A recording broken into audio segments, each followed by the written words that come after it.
Hello বন্ধুরা, আসসালামু আলাইকুম। সবাই কেমন আছেন? প্রতিদিনের মতো আজকেও আমি শীতের মাঝে সকালে আসলাম আমাদের এই রাস্তা হাঁটতে। তো সকালে অনেক শীত পড়েছে, কি করব, ওইভাবেই অল্প উঠলাম, কারণ যাই একটু দোকানে যাই, কিছু খাওয়ার বস্তু কিনে নিয়ে আসি। তো রাস্তাতে যাইতেই আমাদের বাড়ির পাশে শস্যের ক্ষেতটা যে আছে আমার পিছনে, দেখতেই পারছেন, অনেক সুন্দর হয়েছে। তো এই ক্ষেতটা ভাবলাম যে আপনাদের অল্প দেখাই।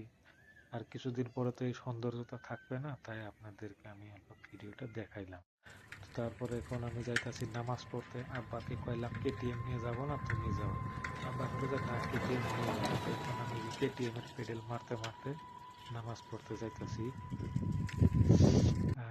হ্যাঁ, তারপরে এই যে রাস্তাতে যাইতে তো রাস্তার শস্যের ক্ষেতটা পড়েই, আর শস্যের ক্ষেতের এখানে মাকই ধানও গাড়ছে।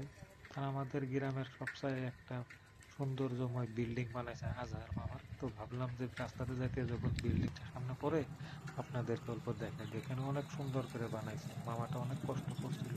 আজকে আল্লাহ অনেক ফল দিছে, আল্লাহ কাছে দোয়া করি।